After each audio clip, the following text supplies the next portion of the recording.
এবার একটা কচুরি আপনাদের ভেঙে দেখাচ্ছি, দেখুন কতটা খাস্তা হয়েছে। কচুরিগুলোকে আমি একটা প্লেটের মধ্যে সাজিয়ে নিয়েছি, দেখুন সাজানোর পরে কত সুন্দর দেখতে লাগছে। আমি এটাকে পরিবেশন করেছি সালাড, টমেটো কেচাপ আর রায়তার সঙ্গে। রায়তাটা আমি বানিয়েছি টক দই, পুদিনা পাতা, বিট লবণ আর শসা দিয়ে। এটা দিয়ে কিন্তু কচুরিগুলো খেতে দুর্দান্ত লাগে বন্ধুরা। নমস্কার বন্ধুরা, ছোট বৌমার কিচেনে আপনাদের সবাইকে স্বাগত। আজ আমি আপনাদের সঙ্গে শেয়ার করব আলুর খাস্তা কচুরি। এটা দেখতেও যেমন সুন্দর হয় একদম ফুলকো, তেমন কিন্তু খুবই খাস্তা হয়। সকালের জলখাবার বা রাত্রিবেলার ডিনারে কিন্তু খুব সহজে এটা বানিয়ে নেওয়া যায়। বানিয়ে নেওয়া কিন্তু খুবই সোজা, মাত্র সামান্য কিছু উপকরণ দিয়ে কিন্তু এটা বানিয়ে নেওয়া যায়। আশা করি ভিডিওটা আপনাদের খুবই ভালো লাগবে। ভিডিওটা শুরু থেকে শেষ পর্যন্ত দেখার আপনাদের সবার কাছে অনুরোধ রইল। তাহলে চলুন বন্ধুরা, দেরি না করে রান্নাটা শুরু করি। কচুরি বানানোর জন্য আমি এখানে 250 গ্রাম ময়দা নিয়ে নিয়েছি। ময়দার মধ্যে এবার দিয়ে দিচ্ছি স্বাদ মতো কিছুটা লবণ, কিছুটা জোয়ান নিয়েছি। এবার দু হাতের সাহায্যে একটু ঘষে দিয়ে দেবো। জোয়ানটা দিলে কিন্তু খেতে খুবই ভালো লাগে। নিয়ে নিয়েছি বড় চামচের 4 চামচ সাদা তেল, দিয়ে দিচ্ছি। এবার একটু ভালো করে ময়ান করে নেব। আপনারা চাইলে সাদা তেলের পরিবর্তে বাটার বা ঘিও ব্যবহার করতে পারেন। এইভাবে ময়ান করে নেব। ময়ান যত ভালো হবে কচুরিটা কিন্তু ততটা খাস্তা হবে। ময়দাটা এইভাবে হাতের মধ্যে নিলে দেখুন কত সুন্দর জমাট বেঁধে যাচ্ছে, তার মানে আমার ময়ান করা হয়ে গেছে। এবার অল্প অল্প করে জল দিয়ে ময়দাটাকে মেখে একটা ডো বানিয়ে নেব। ময়দাটাকে আমি ভালো করে মেখে নিয়েছি, দেখুন। ময়দাটাকে এবার কিছু সময় ঢাকা দিয়ে রেখে আলুর পুরটা তৈরি করে নেব। আলুর পুরটা তৈরি করার জন্য আমি এখানে মিডিয়াম সাইজের 2টো আলু সেদ্ধ করে খোসা ছাড়িয়ে নিয়েছি। এবার আলুগুলোকে খুব ভালো করে ম্যাশ করে নেব।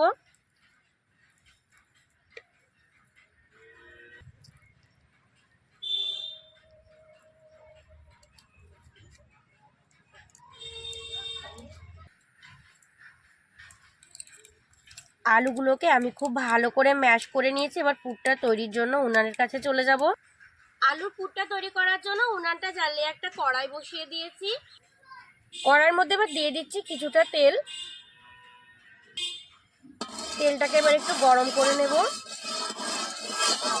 তেলটা গরম হয়ে গেছে, কিছুটা আদা আমি গ্রেট করে নিয়েছিলাম দিয়ে দিচ্ছি তেলের মধ্যে।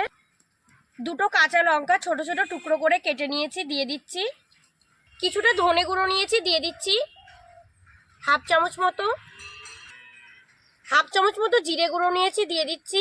নিয়েছি হাফ টিস্পুন হলুদ গুঁড়ো, দিয়ে দিচ্ছি। সবকিছু একটু নাড়াচাড়া করে নেব। মশলাগুলোকে একটু ভালো করে নাড়াচাড়া করে নিয়েছি। এবার আগে থেকে যে আলুটা ম্যাশ করে রেখেছিলাম দিয়ে দিচ্ছি।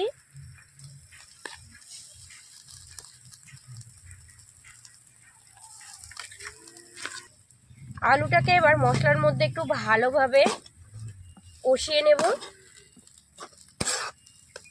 আপনারা চাইলে সেদ্ধ আলুর মধ্যে সমস্ত মশলা মিশিয়েও কিন্তু কচুরিটা তৈরি করতে পারেন, কিন্তু আলুটা যদি একটু ভালো করে কষিয়ে নিয়ে যায় সেক্ষেত্রে কিন্তু কচুরিটা খেতে একটু বেশি ভালো লাগে।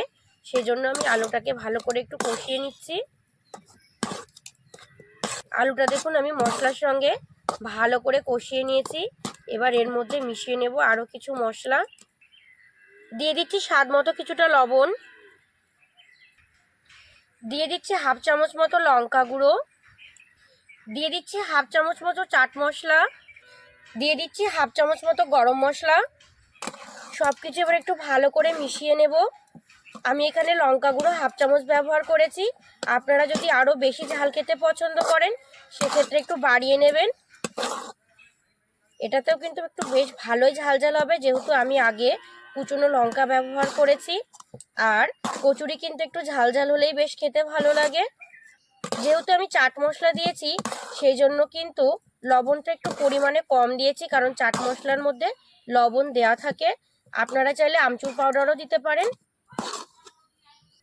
আলুর পুরটা দেখুন আমার প্যানের গা থেকে কত সুন্দর উঠে আসছে।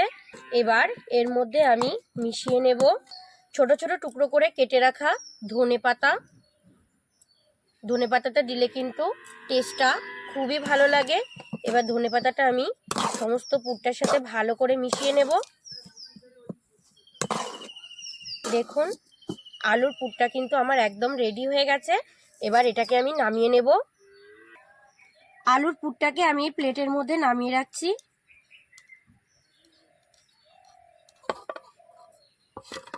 ময়দাটা ঢেকে রাখার পরে দেখুন কতটা সুন্দর সফট হয়ে গেছে।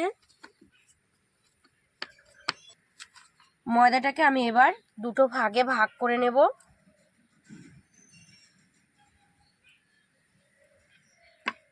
এবার একটু লম্বা করে নেব।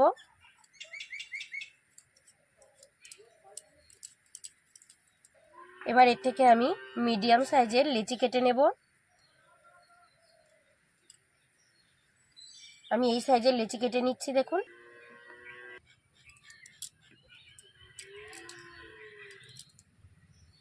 লেচিটাকে আমি এইভাবে একটু জড়িয়ে গোল করে নেব।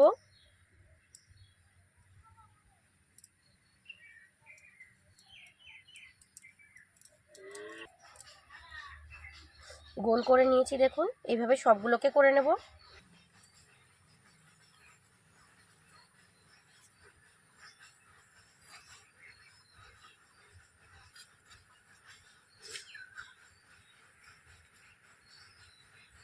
সব লেচিগুলোকে তৈরি করে নিয়েছি। এবার একটা করে লেচি নিয়ে নেব।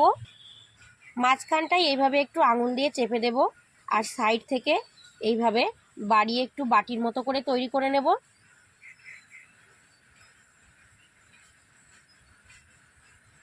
মাঝখানটা কিন্তু মোটা থাকবে আর চারপাশটা একটু পাতলা হবে। একটা দেখুন তৈরি হয়ে গেছে। এবার 1 চামচ করে আলুর পুরটা নিয়ে নেব।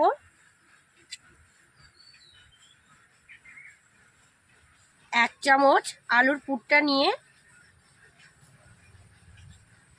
বাটির মাঝখানে এইভাবে দিয়ে দেব। দেখুন দিয়ে দিয়েছি। এবার এইভাবে একটু কুচি কুচি করে মুখটাকে বন্ধ করে নেব।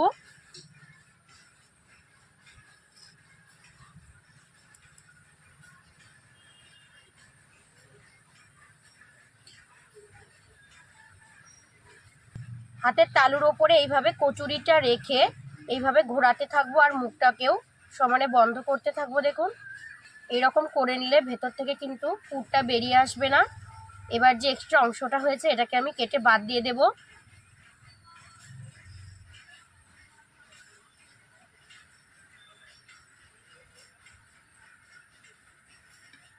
আপনারা চাইলে ওটাকে এইখানে এইভাবে চেপেও লাগিয়ে দিতে পারেন। এবার যে জায়গাটায় আমি মুখটা বন্ধ করেছিলাম ওই জায়গাটায় হাত দিয়ে একটু চেপে দেব। আমি কিন্তু কোনো বেল্লার সাহায্যে এটাকে বেলবো না, এইভাবে হাত দিয়ে চেপে চেপেই বড় করে নেব। সাইডের দিকটা এইভাবে হাত দিয়ে একটু ছড়িয়ে দেব।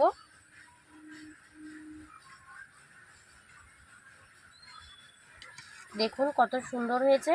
একটাকে আমি তৈরি করে নিয়েছি। এইভাবে কিন্তু সবগুলো তৈরি করে নেব।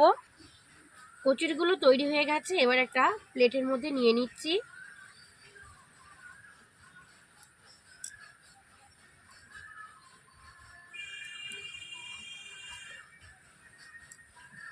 কচুরিগুলো কিন্তু খুব পাতলা তৈরি হয়নি। দেখুন ধারগুলো কিন্তু বেশ মোটা আছে। আলুর কচুরি কিন্তু খুব একটা পাতলা তৈরি হয় না, সেই জন্য আমি একটু মোটা করেই তৈরি করেছি। আপনারাও কিন্তু এরকম মোটাই তৈরি করবেন, তাহলে কিন্তু খুব সুন্দর খাস্তা হবে। এবার কচুরিগুলোকে ভেজে নেব। কচুরিগুলো ভেজে নেওয়ার জন্য আবারও উনান জ্বালিয়ে একটা কড়াই বসিয়ে দিয়েছি। কড়াইয়ের মধ্যে দিয়ে দিচ্ছি বেশ কিছুটা সাদা তেল। কচুরিগুলো ভাজার জন্য তেলটা কিন্তু আমার গরম হয়ে গেছে। আমি এই একটা বল দিয়ে দেখে নিচ্ছি তেলটা কেমন গরম হয়েছে। দেখুন অল্প অল্প অল্প অল্প বুদবুদি উঠছে, তার মানে তেলটা গরম হয়ে গেছে। কচুরিগুলো দেওয়ার জন্য কিন্তু তেলটা খুব বেশি গরম করে ফেললে হবে না। এবার আমি এটাকে তুলে ফেলে দেব। এবার একটা একটা করে কচুরিগুলোকে দিয়ে দেব। কচুরিগুলো তেলে দেওয়ার সময় যে দিকটা মুখটা বন্ধ করা হয়েছে সেই দিকটা কিন্তু নিচের দিকে দিতে হবে। ওপরের দিকে দিলে কিন্তু অনেক সময় ফুলে গিয়ে ভেতর থেকে পুরটা বেরিয়ে আসতে পারে, তাই সেই দিকটা নিচের দিকটা দিয়ে ওপরের দিকটা দিয়ে দেবো ওপরে। এখন কিন্তু আমি খুন্তি দিয়ে ভেতরে আর নাড়াচাড়া করব না, একা একাই তেলটা গরম হতে থাকবে আর কচুরিগুলো ফুলে ফুলে ওপরের দিকে উঠে আসবে। এখন এইভাবেই রেখে দেবো, আস্তে আস্তে এগুলো তৈরি হয়ে যাবে, একটু টাইম লাগবে। মাঝখান থেকে একটু করে তেল তুলে আমি কচুরিগুলোর ওপরে দিয়ে দেবো, তাহলে কচুরিগুলো খুব সুন্দর ফুলবে, খাস্তা হবে। দেখুন কচুরিগুলো কত সুন্দর ফুলে উঠেছে। এবার আমি উল্টে দেবো এগুলোকে।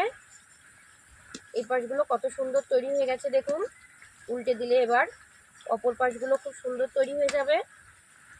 আর চুলগুলো কিন্তু দেখুন একদম ভেতর থেকে বের হয়নি, খুব সুন্দর একটা কালার এসেছে।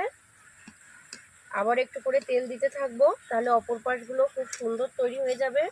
কচুরিগুলোকে আবারও উল্টে দিচ্ছি, দেখুন কত সুন্দর তৈরি হয়েছে, খুব সুন্দর কিন্তু দেখাচ্ছে। আমার কিন্তু দেখে জিভে জল চলে আসছে। দেখুন বন্ধুরা, কচুরিটা কত সুন্দর তৈরি হয়েছে, অসাধারণ কিন্তু দেখতে লাগছে, একদম দোকানের মতো তৈরি হয়েছে কচুরি। এবার কচুরিগুলোকে আমি একটা প্লেটের মধ্যে নামিয়ে নেব, এগুলো তৈরি হয়ে গেছে। কচুরিগুলোকে আমি একটা প্লেটের মধ্যে সাজিয়ে নিয়েছি, দেখুন সাজানোর পরে কত সুন্দর দেখতে লাগছে। আমি এটাকে পরিবেশন করেছি সালাড, টমেটো কেচাপ আর রায়তার সঙ্গে। রায়তাটা আমি বানিয়েছি টক দই, পুদিনা পাতা, বিট লবণ আর শসা দিয়ে।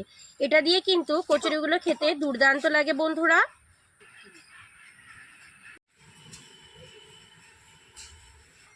এবার একটা কচুরি আপনাদের ভেঙে দেখাচ্ছি, দেখুন কতটা খাস্তা হয়েছে।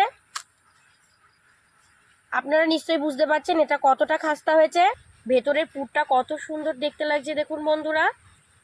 বন্ধুরা আপনারা অবশ্যই কিন্তু বাড়িতে এইভাবে একবার খাস্তা আলুর কচুরিটা তৈরি করে খাবেন, দেখবেন খুবই ভালো লাগবে।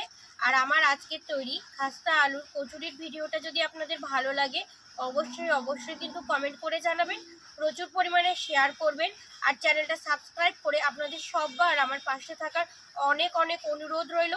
ভালো থাকবেন আপনারা সবাই, সুস্থ থাকবেন। আজ এই পর্যন্তই, টাটা।